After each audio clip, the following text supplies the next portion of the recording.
We saw Longlegs today. We went and watched it. We didn't go midnight release, but this is day one. Not. I was too scared. The movie was definitely not what I was expecting it to be, at least in terms of the ending. Like I had a whole notion of kind of like this Zodiac type vibe to it, or like that. Like that's what the killer was gonna be. It ended up being something way different and a little bit more creepier than I thought it was gonna be for sure. It's definitely a slow burn, and it's definitely full like psychological. Like you're seeing things. I think my biggest plus and things that I love the most is the cinematography going from wide lens to low lens to differentiate the different time periods. That I love. The beginning is set in the 70s and the present is set in like probably the mid 90s, probably about 94, I would imagine. You know, so it has like this older aesthetic, especially when they're on the computers, and it has like this like flip through. It's really cool, and I really like the atmosphere that it set. Be honest with you guys, I fell asleep a little bit during the second act. Yeah. Not for long. It's I differentiated do remember. in part 1, part 2, and part 3. Part 2 is definitely the longest. Yeah. That's like the most, what do you call it? Like investigating, you know, like that they do. They're going through, they're interviewing people. Yeah, just a bit though. I watched like 85%, 90% of this movie. 90% of this movie. I'm So confident. really take my opinion as gospel and not his. Well, I have opinions. Yeah. My opinion is we should rate it out of 10 really quickly, just for the camera. I give it a 7.5. I would give it like an 8.2, something like that. I really did like it. Yeah. It definitely caught me off guard with how the story progressed and the plot twists were very welcomed. You know what I mean? Yeah.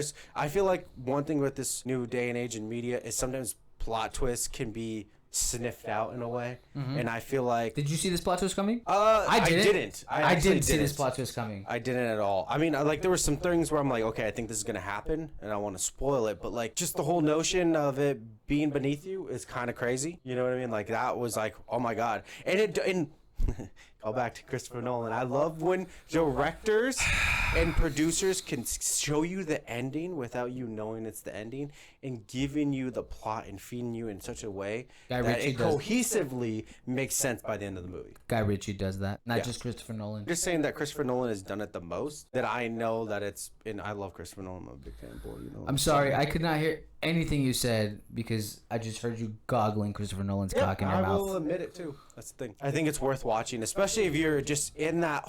I think if you're a cinephile. If you're in that, I think if you're in that cinephile. mood to just watch like a kind of a gritty, you know, detective role, essentially. Like if you like the first season of True Detective, you're gonna like this. I should really watch that.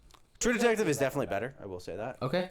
The first season in particular is first. See, but you want to know what? I fucking, like you said, the cinematography and the creative choices with the camera and the editing and just the sound design are so good.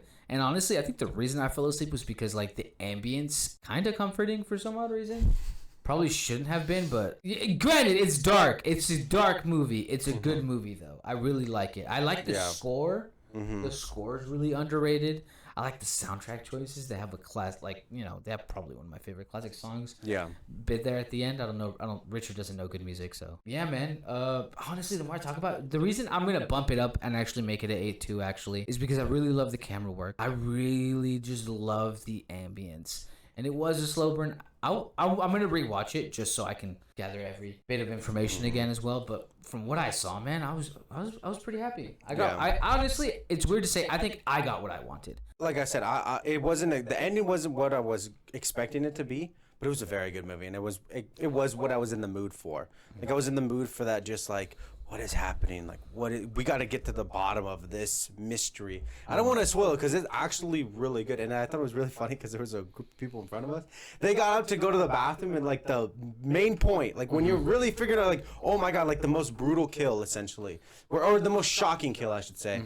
And they come back, and I could hear them, and their friend's like, "You didn't miss anything." And I was like, "What? You missed like one of the most crucial points." Yeah. And then you obviously it leads to a flashback, and you get more in depth to it. But I really liked it. Yeah, I really dude. did. It was a solid movie. I think if you want to go into this like wanting a horror movie to be scared, I don't think this is the movie for you. Well, but see, here's it the isn't thing, though, a is I feel scary like movie. It's a suspenseful movie. It's creepy and it's a thriller. creepy. It's a really good thriller. I just don't want you coming here and expecting some sort of slasher or something. Oh no, it's definitely not a or slasher. some sort of subversion of that genre or something. This isn't really elevated horror as well. This is really just like It uses imagery.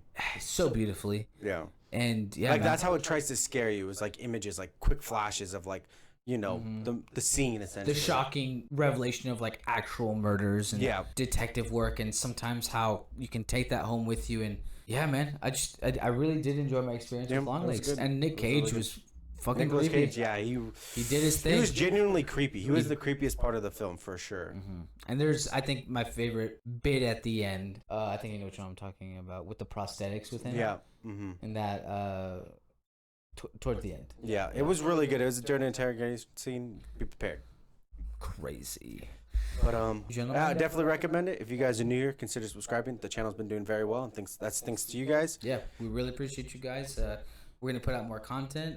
We post 3 times a week. 3 times? 4 times? Three videos and then 1 podcast. Yeah, So 3 videos, essentially 1 4 podcast. times. 4 times. So if you guys are new here, consider subscribing. I greatly appreciate it. Until next time, peace. Later.